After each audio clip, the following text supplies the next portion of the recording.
We're venturing forward to Proverbs 23 tonight. Proverbs 23. I didn't even have a chance to look at it today. That's the kind of day I had. So I kind of like that sometimes. I like Wednesday nights sometimes being kind of a cold read, the cold look at what the Bible is, what it says, and what that does too. It brings up things that all of us ought to study up on and look at. So I like it sometimes. It becomes inductive. You have conversations about the text and what is it we're trying to find about the text. So many people are trying to find out what it means to me, but we're trying to find out what it means. What it means, yeah. Period. It doesn't matter if it's what it means to me. It's what's God's intention for the word, for the specific audience or the people that the scripture is written to. You got a pen? Yeah, you need a pen? Did you steal my pens? No, this is my pen. This is my. Well, you were the last one who had my bag, so I feel like it's like. No. Maybe I should steal his pen. I used her bag. I put my Bible and my tablet in her flowery bag the other day. It was very nice. Yeah. So Proverbs 23. There are 15 of us tonight. I already counted, and so everybody can read 2 verses. I'll read whatever's left at the end. My math isn't working right now, but it's more than 2. So we'll start first 2 verses, and if reader, you want to start with verses 1 and 2 and work down this way and back up around this way, and then I'll read the last whatever verses. So.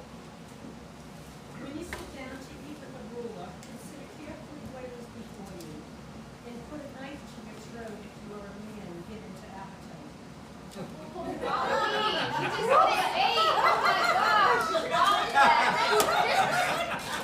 See, we don't mess around. Just start right off here. So.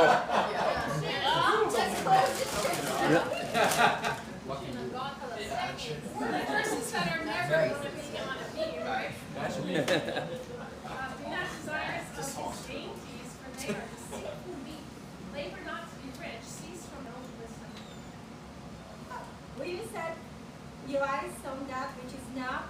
The riches certainly make themselves wings. They fly away like an eagle toward heaven. Do not eat the bread of a miser, nor desire his delicacies. For as he thinketh in his heart, so is he. Eat and drink, saith he to thee, but his heart is not with thee. The morsel which thou hast eaten, shalt thou vomit up, and loose thy sweet words? Remove not the old landmark, and enter not into the fields of the fatherless. For their Redeemer is mighty, he shall plead their cause with thee. Apply thine heart unto instruction, and thine ears to the words of knowledge. Withhold not correction from the child, for if thou beatest him with the rod, he shall not die. Thou shalt beat him with the rod, and shalt deliver his soul from hell. My son, if thine heart be wise, my heart shall rejoice, even mine. Yeah, my reins shall rejoice when thy lips speak right things. Let not thine heart envy sinners, but be thou in the fear of the Lord all the day long. For surely there is an end, and thine expectation shall not be cut off. Hear thou, my son, and be wise, and guide thine hearts in the way. Be not among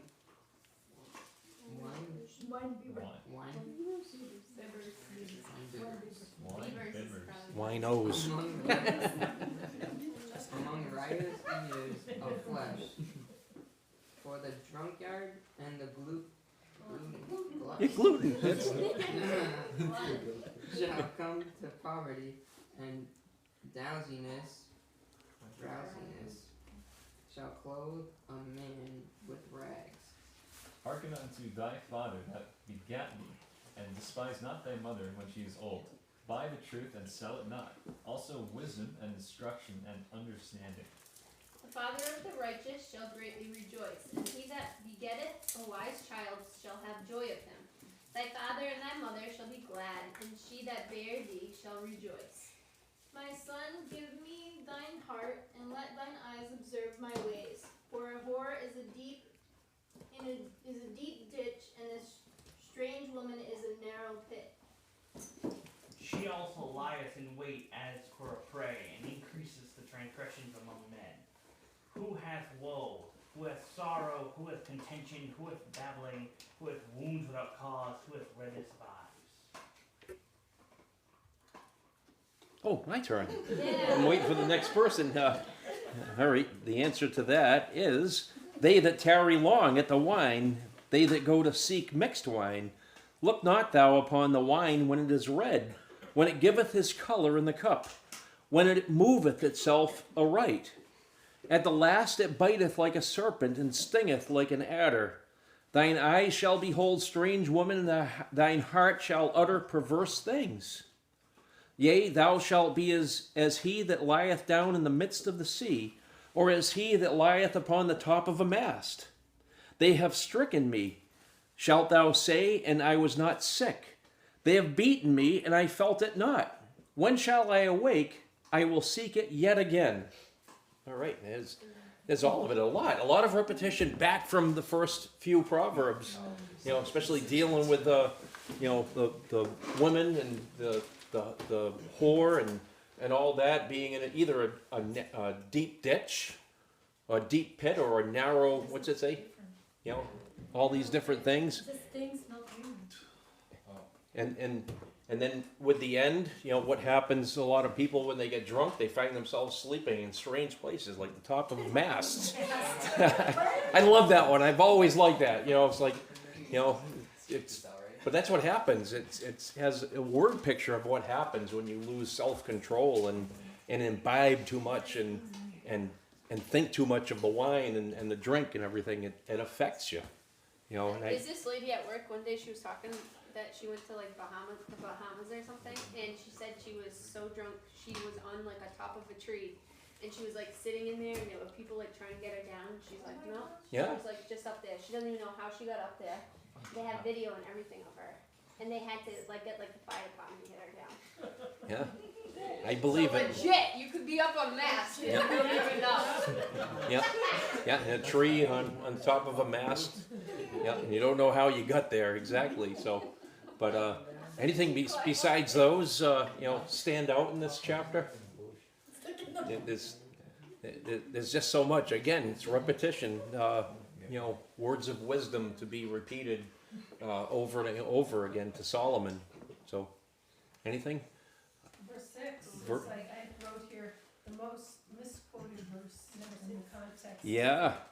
It's as a man thinketh. Yep. So he is, but he's not talking about me. He's talking about the stingy man, the man with the evil eye.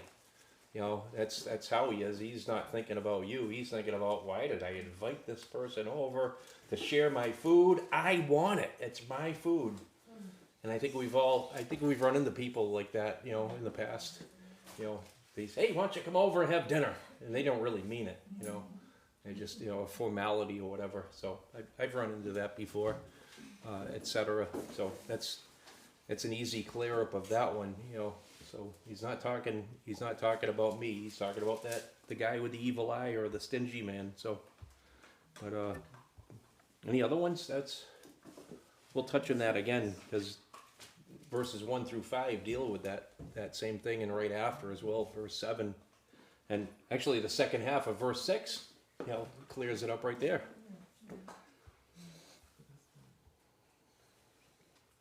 Neither.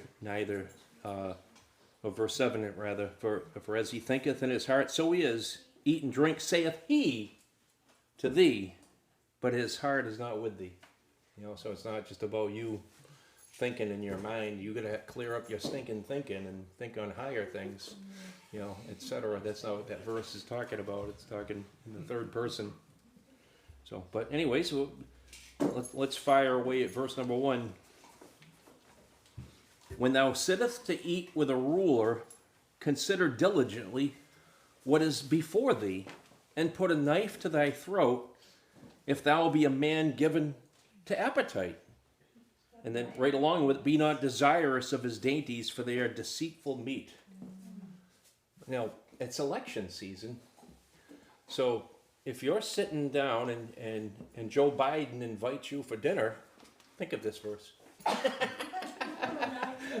or whatever. It's or whoever's not your popular political person. You know, that king. Why is the king invited me over to eat dinner? Surely he can't just be my friend. You know, if I were to get a call from the White House tomorrow, I don't think it's going to be for good. You know, I think there's probably something mischievous going on inside the mind of the king. You know, he's looking to take advantage of you. And but I like like we said right away. Consider diligently what is before thee.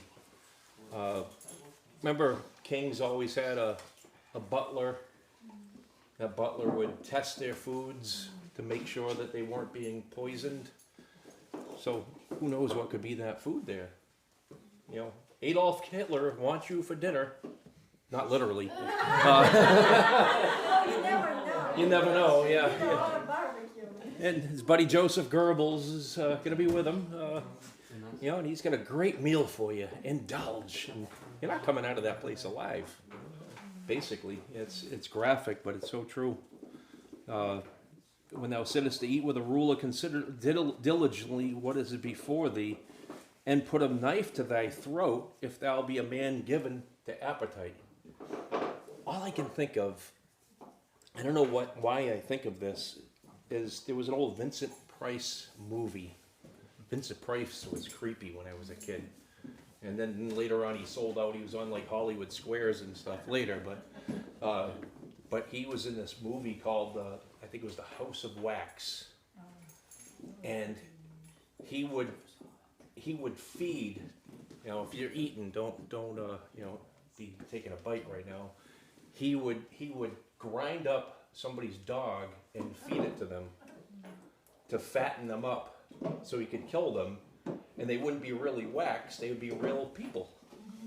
You know. And I always think of that if I go to like what's the name of the wax museum? Madame Tussauds. Yeah, Madame Tussauds or Tussauds. I always think of that. It's like, is that really wax, or was that somebody that was plumped up by going to eat with Ripley? So that's what it is. You know, he's the king is fattening you up for the kill, so to speak. And so don't even waste your time doing that. And does it really mean to put a knife to your throat? Yeah. He's making it does kind of, yeah. He's saying you'd be better off to do that than to go and have the king take you out. So, you know, you'd be better off because you're going to be used for fodder for the king. So anything more on that? Think of when you go to the wax museum, think of that. And if thou be a man given to appetite, be not desirous of his dainties, for they are deceitful meat. You know, put that great spread out before you, and don't be desirous of it. It's being used for a purpose. Verse 4, labor not to be rich. Well, I thought that's why you went to work 40 hours a week. It was to make you rich. It hasn't worked for me in all these years, but it pays the bills. You know, I think when the object is being rich, you're going to be miserable. You're going to be actual poor. Nothing wrong with making income and working for your food, etc. Cease from thine own wisdom. Wilt thou set thine eyes upon that which is not? You know, sometimes I dream of a Lamborghini, but it's kind of out of my pay scale. You know, so for riches certainly make themselves wings. Oh yeah, if you ever seen your stock market and your retirement fund go, they make wings. They go straight downward. You know, it's easy. What's the old expression that money goes out a lot faster than it comes in? There's a hole in the pocket. You know, that's what. So the Book of Amos talks about people having holes in their pockets from their riches and neglecting the things that they ought to. It's a natural thing of human life. For riches certainly make themselves wings. They fly away as an eagle toward heaven. See ya. Money's here today and gone tomorrow. I don't know, is it Sunday? Maybe before I was talking about Zimbabwe, or the former country of Rhodesia, when they went on their own dollar, the Zimbabwe dollar in 1983, it was worth $1 American. 10 years later, it was $100. 100 Zimbabwe dollars made $1 American. Right, by the year 2008, before the currency would leave, it would take 69 billion Zimbabwe dollars to buy $1 US. You know, that's called hyperinflation, and we witness that as well too. When think of us, you know, we got more millionaires in the United States now, but $1 million don't go as far as it did just 10 years ago. You know, $100 doesn't go far. Back 30 years ago, I could feed the family with, you know, $100 a week. Now that's just a regular grocery trip. I'm going to the store to buy a few things. Oh, $150. because the dollar is so many dollars that don't buy enough. You know, so it's the same thing. They make themselves like wings. Those wings come in different forms, but in the form of inflation, it goes away. You know, so I'm so glad that we have a hard currency, and that hard currency is the Word of God, which will never change. It'll never be inflated, never decrease in value, never increase in, well, it stays in, to us it increases in value as we get to know it, but it's going to be consistent. It'll always be around. You know, heaven and earth will pass away. What did Jesus say? But my words remain forever. You know, it's something that's going to be here. You know, we might be, you know, I bought €50 from Carol a couple weeks ago. She didn't know what to do with it. I said, I'll buy it. It was $59 to buy $50. You know, but a few years ago it was like 3 times that much. It would have cost about $90 to buy a €50. So, but that's it. Just makes its way. Remember, I saw an advertisement for a new car in 1973, $1,975. You know, increase that by about 100 times. Yeah, right. Same car, yep, too. same car, yeah. It's like a Volkswagen Bug. It's so true. They fly away as an eagle toward heaven. And now we get back to where we were. Eat thou not the bread of him that hath an evil eye, or is stingy. Sometimes you can tell people they have that look. That person's stingy, I can tell. Now with all the masks, you can't tell. You know, you can't tell what people are thinking. But he says, neither desire thou his dainty meats. So first, don't desire the king's dainty meats, because there's problems with that. He's calculating, you know, looking for something from you. And now here's the man that's stingy or has an evil eye. Don't desire his dainty meats. And now here is the verse again. For as he thinketh in his heart, so is he. What's he thinking in his heart? He's got an evil eye. He's stingy.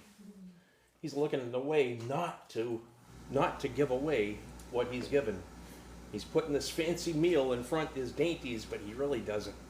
He's hoping you leave that there so he has it for himself. So for as he thinketh in his heart, so is he. Eat and drink, saith he. Go ahead, eat and drink. But his heart is not with thee. The morsel which thou hast eaten shall thou vomit up, and lose thy sweet words. It's not joyous, you know. If you know that somebody doesn't really want to share that meal or whatever, it's like it just leaves a bad taste, you know. If they're going along to get along just because they have to. I've seen that. I've learned personally to eat all kinds of food, but I learned from an old pastor who said, well, you know, you got to go on visitation and you're going to be given all kinds of food, and you're not going to like it, but you got to pretend you like it. What I've done, I love all kinds of food, so it doesn't matter. I remember going with an Indian family, and I happen to love Indian food, and he didn't, so he was like, I'm out of here. And I think they knew it, you know, but they were genuinely being there. So it's the same thing on the other way around. His heart's not with him. You know, he doesn't want to share it. The morsel which thou hast eaten shall thou vomit up and lose thy sweet words. Then you move on to a fool. So we go from a prince to a stubborn person or a stingy person, and then we go to the fool. Speak not in the ears of the fool, for he will despise the wisdom of thy words. Right? True. You know, you could talk to somebody until you're blue in the face and think you're giving them wisdom. They don't really care, because all they're looking for is not to be stingy with their own stuff. They're protecting their own hide. So they don't really want the wisdom of God. You know, it's crazy, but that's what happens all over the place. Speak not in the ears of food of a fool. I said food, didn't I? See that? The ears of a fool, for he will despise the wisdom of thy words. And this was back in chapter 22 as well. Remove not the old landmark, and enter not into the field of the fatherless. You know, they didn't have, you couldn't go to the register of deeds to figure out your property line. That you did it by honor. It was the honor system. You built a wall. That wall belonged, that was on honor. That property boundary was there. That belonged to the person next door. And you can picture it still today. In the middle of the night, one by one, moving those boundaries. It was sin. It was a horrible practice to do. And so remove not the old landmark, and enter not into the fields of the fatherless. What could that possibly mean? That you're taking food for yourself, which belongs to a family, who doesn't have a father. Basically, the edges of fields, as we learned by Ruth, were left in Jewish. And under the law, they left the gleanings around for those who didn't have food to take. So by moving that landmark, guess what? You're taking those gleanings for yourself. It's an act of stinginess, along with the same person here. Doesn't want to give up his food. He wants to have more for himself, hoard himself. And but look at the part here in verse 11. For their Redeemer is mighty, he shall plead their cause with thee. It was their Redeemer. I think of Boaz being the Redeemer, and with Ruth. I think of the Lord. He's gonna be the one that ultimately will take care of the fatherless and the poor. Even Jesus said, the poor you'll have with you forever.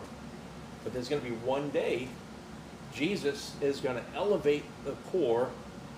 He's going to elevate the fatherless, and he's going to judge those that sinned and that didn't trust in him, that didn't believe in him. So it's amazing.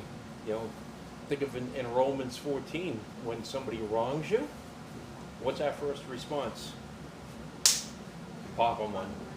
Sometimes you have to. Out of self-defense, I encourage you, if you need the self-defense, a good slug of somebody will take care of that. Even for bullies, Even when I was a kid, if you had somebody bullying you, you just knocked his teeth out, and the person didn't bully you anymore. So now it's like, you can't do that. Yes, you can. I have a story, Bobby. Now Bobby's, when he was 5, he wasn't the same size as he is now, but he was close, yeah. But he'd have another little kid that would always walk up to him and hit him. And Bobby kept self-control. He learned, don't be a bully yourself. So finally, his mom that took care of this. Next time he hits you, hit him back. No, she always said you have to give him a warning. Yeah, give him a warning. Yeah, yep. I'm gonna hit you next time. Yeah. And so she did. And the kid just laughed at him like, he's not going to do anything. He wouldn't do that. Bobby's such a good boy. And so Bobby popped them one, and the first thing, he went crying to his mother and father. Look what Bobby did to me. And then, yeah, yep.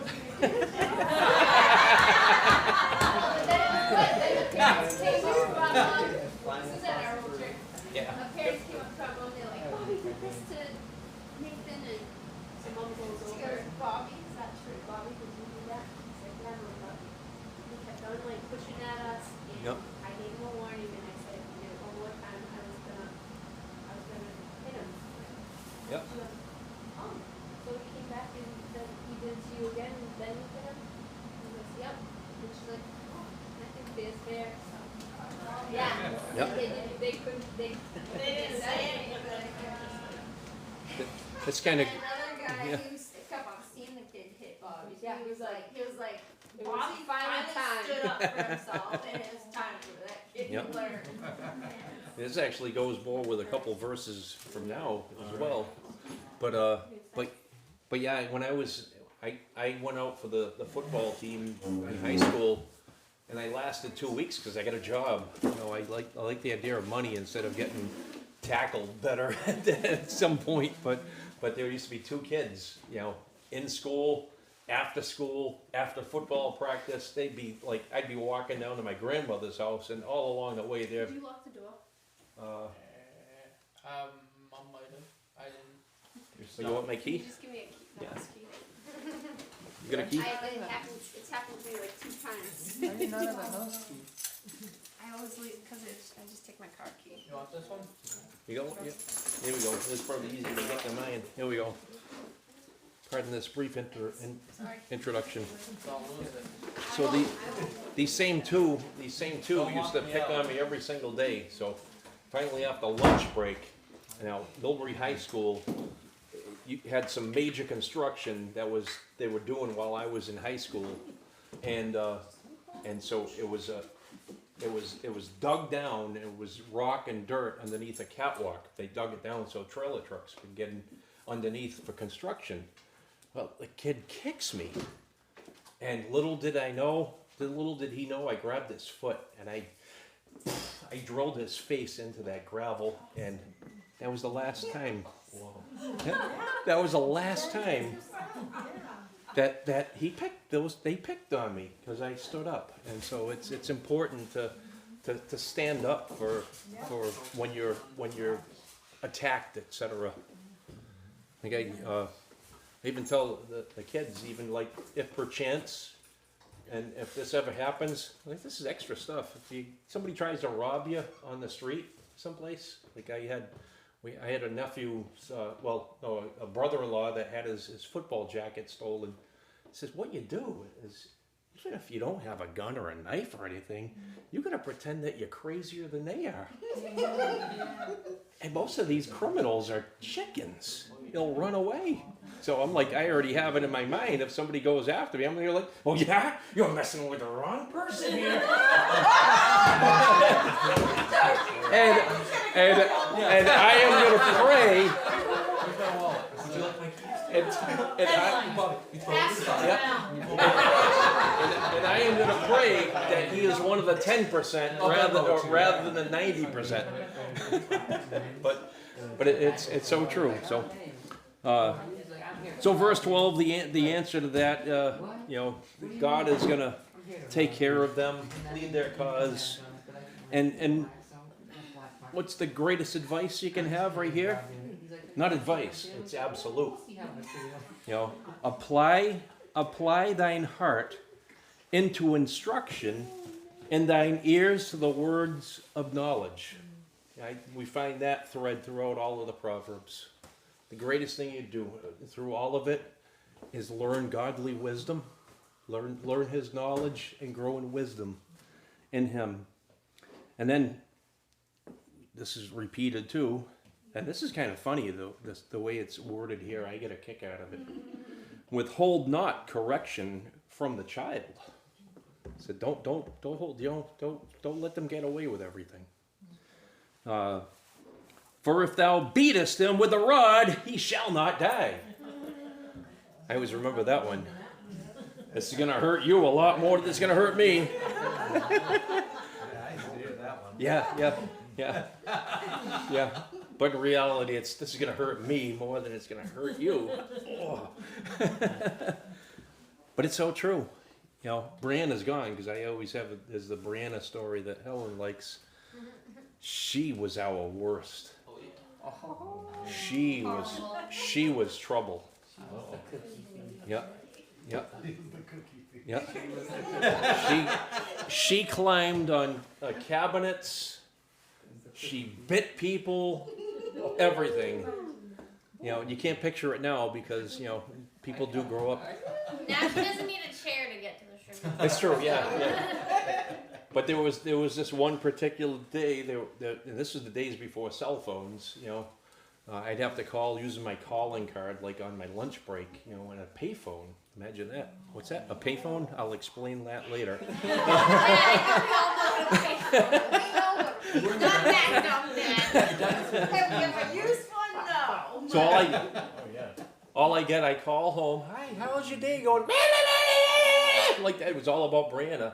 You're gonna take care of her when you get home. Now Brianna she was the her life verse is verse 13b. For if thou beatest him with a rod, he shall not die. She kept on going. She wouldn't even stop. She was energized by the rod. She would get worse. And I know Helen's told this, so you got to take care of her. When you get home, you need to take care of it. What she was thinking, that I'm stronger and I can hit harder and knock her through a loop. And I literally, I used grace instead.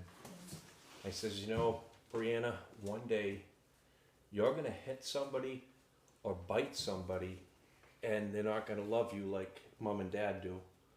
They're going to keep beating you until you're dead. Because they don't have any mercy. They don't love you. And I said, but God is a God of mercy and love.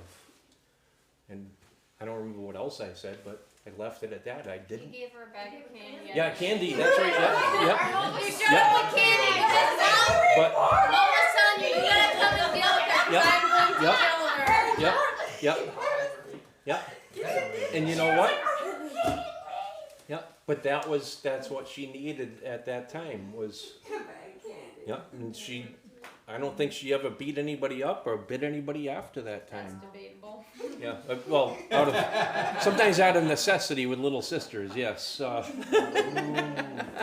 But it's you know it's so true in disciplining of us. You know, even when we as Christians we suffer chastisement, you know, but our chastisement that we have even from the Lord isn't unto death. It's for our good. It's for mercy. Look, you messed up when you did that, you know, and the Lord lovingly corrects you. And that's what it's about. Sometimes the chastisement in the Book of Hebrews says for this time is not, I forget what the word is, it's not pleasant, not comfortable, but it's necessary, you know. Even all of our trials that we go through are not pleasant, but at the end we learn and we grow from them no matter what. And so the focus is to keep your eyes on the Lord, grow in the grace and knowledge of the Lord Jesus Christ. For if thou beatest him with the rod, he shall not die. Thou shalt beat him with the rod, and shalt deliver his soul from hell. You know, think of we have some friends once in a while. Grew up with them, and the woman to this day, you know, she's just a regular worldly person, but we've known her for years. And the thing that she would say, right from like age 13, she was out doing whatever she wanted, all the trouble, and she still says, I wish I had parents that disciplined me and cared enough to give me boundaries rather than letting her run all over the place and get in trouble. So there's somebody that wished they had the rod of correction, rather than just doing what they want. So we know what happens when you do what you want. Eventually, that what you want is dangerous, and rather than staying, you know, with the will of the Lord, you know. So that chastisement is uncomfortable, but is necessary oftentimes. Verse 15, my son, if thine heart be wise, my heart shall rejoice, even mine. Think of a kid that, does the right things. The parents rejoice. And when they do the wrong things, the parents, are heartbroken and upset, even though they still love, but it makes a difference. Verse 16, yea, my reins shall rejoice. That my inward parts of me will rejoice when thy lips speak right things. When you know the truth and act upon the truth and live accordingly to the truth, it's reason for rejoicing. And look at verse 17. This is such a thing that I think every one of us looks at. I envy the guy that can throw a football 50 yards down the field that gets paid millions of dollars a year. It's like, wow, imagine that. If I was only 6'9" instead of 5'11", I could play basketball. Why wasn't I created that way? Well, I was God's own special creation. He made me. I'm the only me. And I know you say, thank God you're the only you. It's the amazing thing is that all of us are individual creations, of God. We're all special. I like to emphasize special sometimes, We're all special. But we are. As mangled and warped and discombobulated we are, we're still unique creations, and that's all the mercy of the Lord. Tells me that we didn't come from anything else except for being God's creation. So let not thine heart envy sinners, but be thou in the fear of the Lord all the day long. By fear, that's reverence. Look at that guy I just mentioned that could throw the ball for 50 yards. One day he's going to get old. He's going to reach like age 40, and he's going to be too old to do that. And the football league will drop him, kick him to the curb. Yeah, Tom Brady's 47 or something now? It's a rarity. He's a young man. I only got like 13 years on him now, but you think of it that way, I was thinking, who's out? Yeah. So let not thine heart envy sinners, but be thou in the fear of the Lord all the day long. For surely there is an end, and thine expectation shall not be cut off. What expectation is he talking about? Eternity. What we have here is nothing compared with our life in eternity. But yet, while we're alive, while we know the Lord, we're called to offer ourselves as a living sacrifice, holy and acceptable unto the Lord. This is your reasonable service. We're living sacrifices in the here and now, unto the Lord. How can we do that? By being fixed on Him and understanding who He is. Verse number 19. Hear thou, my son, and be wise, and guide thine heart in the way. You're the only one that has access into your heart, except for the Lord. Nobody else does. No other human being has access to your inwards, to your mind, your heart, your soul. Only you know what you're thinking, and there's only one other person that knows what we're thinking, and that's the Lord. That's the Holy Spirit of God. In spite of Him knowing what we're thinking, He still loves us and comforts us and brings us into His way. And so, and guide thine heart in the way. How do you do that? A good example, verse number 20. Be not among winebibbers, and don't hang around with drunks unless you want to get in trouble. Been there, done that. I even got a t-shirt. It's cool.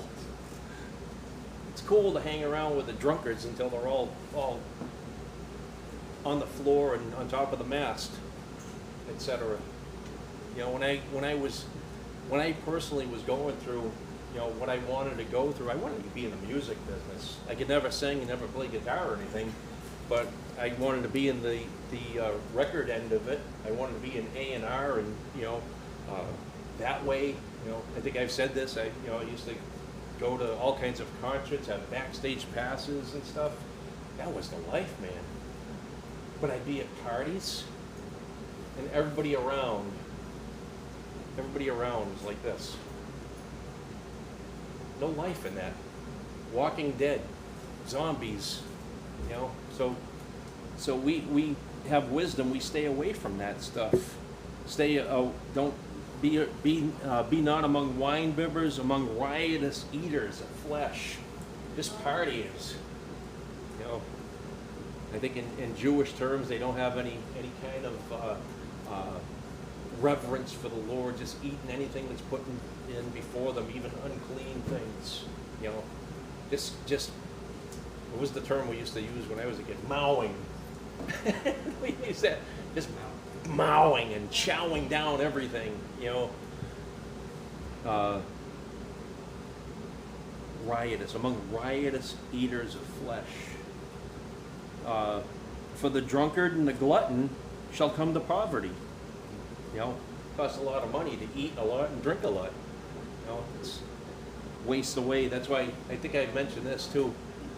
We have a policy. You know, hardly anybody calls anymore. I don't know why, but they would call, look, I need $100 so I can get past and find a place to live and you know, a motel room for a night. And sometimes it's good, but what I would first do is I'd get Gordon and say, well, if you really need the money, you know, this is God's money that we're using here.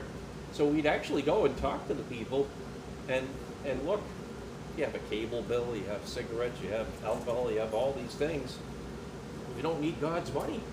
You know, so if you have those things, it sounds mean, but we're dealing with God's money and the church's money as well when dealing with these things. So for the drunkard and the glutton shall come to poverty, and drowsiness shall clothe a man with rags. How many times do you see a well-dressed drunkard on the side of the road? I should correct that nowadays. Some of them are dressed better than me. But it's so true. I'll never forget this. Robin Williams, he said something that's always stuck with me. He talking about beer commercials, you know, talking about, it's Miller time. You have all these buff men and women, they all get their muscles and whatever else. And he says, why don't they tell the real truth about Miller time? He says, I just woke up from behind a dumpster. It's Miller time. It's so true, you know. So and drowsiness shall clothe a man with rags. You know, people just like to be destitute. They'll do anything for what goes in their nose or anything they ingest rather than clothing and food that they really need. Verse 22, hearken unto thy father that begat thee, and despise not thy mother when she is old. Yeah, she brought you into the world, she could take you out of the world. And it's, Never forget that. yeah. Isn't it amazing? I don't know what it is. It's like, I don't know when the age starts. I don't know, 10, 11, or maybe it's just teenage years. Suddenly you start, as a kid, I was a kid once, so I kind of know. You kind of start thinking that your mom and dad aren't cool anymore. That doesn't happen anymore, does it? It's like, you know. Oh yeah, I used to go shopping with my mother on Friday nights. Then once I hit like 13, it's like, oh ma, I'm gonna stay here. I'm not gonna be caught within 100 feet of my mother. That's how it would be. But then you get older. I realized, you know, while my mother was dying, and so Helen told me, says, you're a mama's boy. And I'm happy to be a mama's boy. You know, I'm happy. You guys happy to have your mom? Dad, you know, it's so true. You respect it. And my mom's been dead for 13 years now, but you know, so I look back and think of those times, and when they're old and you remember what the things they did to bring you up, mothers and fathers. We got to be equal here, moms and dads together. And then verse number 23, buy the truth and sell it not. I think we should better say invest in the truth. Don't just use the truth just to make a quick fix for your situations. Buy the truth and sell it not. I think that's a condemnation of modern churchianity. Buying the truth and selling it as a secret elixir that's going to take care of your personal problems right in the here and now rather than looking to eternity. Buy the truth and sell it not. Also wisdom and instruction and understanding. Invest in those things. Those will go a long ways. It'll give you character in this life. And you'll be prepared for the other life as well. The father of the righteous shall greatly rejoice, and he that begetteth a wise child shall have joy of him. And everybody loves their children even when they're not wise. But wise children, you just have a higher place. You know, you'd say, that's my boy. That's my girl. Look how wise he or she is. Thy father and thy mother shall be glad, and she that bare thee shall rejoice. I can think of a few times my mom probably thought to herself, boy, I wish I never had kids. But when they see you growing in wisdom, you rejoice over those children, you know, as they grow in the Lord. My son, verse 26, my son, give me thine heart, and let thine eyes observe my ways. You know, just pay attention to me. Don't look to all your buddies and the whore in the next verse. They're going to lead you away. Pay attention to my life. He's basically saying, for a whore is a deep ditch. It doesn't say how deep it is, does it? You know, a deep ditch that you can't get out of. Try to climb out. And a strange woman is a narrow pit. She also lieth in wait as for prey. What's this from? This is from originally Proverbs 2, I think, or 3. Yeah, in the beginning. I'm lost. Yeah, it's the early ones. Yeah, 22:14 Yep. is one of them. Yep. In Proverbs 7:12. 7. And there's Ecclesiastes. That's for 28. We have Ecclesiastes 7:26. Yep. Yeah. So she also lieth in wait as for a prey. Anybody ever do any deer hunting? You have the tree thing there you sit in and you're just waiting. That's what the whore does. That woman just waits to trap the guy. She also lieth in a wait for a prey, and increaseth the transgressors among men. Who hath woe? Who hath sorrow? Who hath contentions? Who hath babbling? Who hath wounds without cause? Who hath redness of the eyes? That's a lot of who haths. It's a whole list of things here. Woe, sorrow, contentions, babbling, or incoherent speech. It's kind of giving away what it is. Who hath wounds without cause, especially when you go to the top of a mast and fall asleep. You don't know what's going to happen. Who hath redness of the eyes? They that tarry long at the wine. They that go to seek mixed wine. I don't know, mixed wine, what's that? Mixed drinks? Yeah, I know, really. I'll take a Molotov cocktail, please. Yeah, just any kind of wine, anything, any kind of pleasure they can get or think that they're getting from it. They go to seek mixed wine. Look not thou upon the wine when it is red, When it giveth his color in the cup, it's good wine in the cup. When it moveth itself aright. Yeah, what does that mean? I think it. Oh, when those wine people, they do all these things, so it has Yeah, legs yep. and see the bouquet and Yeah. this and the aroma and the, But look at what's moving. I think verse 32 says, "At the last it biteth like a serpent." Drawn to it, hypnotized by it, and it's got you. Feels so good.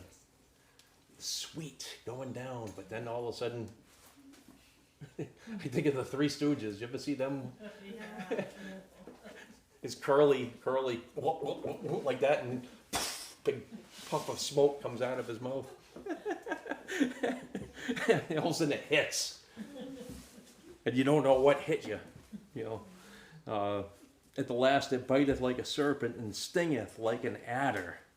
Thine eyes shall behold strange women, and thine heart shall utter perverse things. You're going to be off of the wisdom and the knowledge and the guidance of the Father, of the Lord, and mind is going to be in the gutter or in the ditch and in the pit. Yea, thou shalt be as he that lieth down in the midst of the sea. What a contrast. Lieth down in the midst of the sea. You don't care where you pass out, whether it's in the midst of the sea, or as he that lieth upon the top of a mast. No self-control. You know, it's the great demon alcohol will do that. Verse 35, they have stricken me, shalt thou say, and I was not sick? They have beaten me, and I felt it not. When shall I awake? I will seek it yet again. You don't even know what happened the night before. You know, I used to think it was funny just to take and put, when somebody was passed out someplace, just to put, put jelly or peanut butter on their face and then wake them up. So many things you can do to take advantage of somebody that's drunk. But they get themselves in that position right there. So but yet I will seek it again. You know, that's the sad commentary right at the end there. You know, I don't even know what I did, but I'm going to go right back to doing it still. Thankfully, we have a remedy, not just for the drunkard or the child that needs a beating or the whore that's like a strange pit. All that stuff is forgivable and redeemable in the Lord Jesus Christ. We have his sacrifice. What he did at the cross takes our sin away, and he takes it upon himself, and we get his righteousness for believing. Amen? Anything else? There's a lot, kind of whirlwind, you know, going through that, but it's so neat just to look at these things and think. You can reflect and look at what God's desire is for us, you know, to grow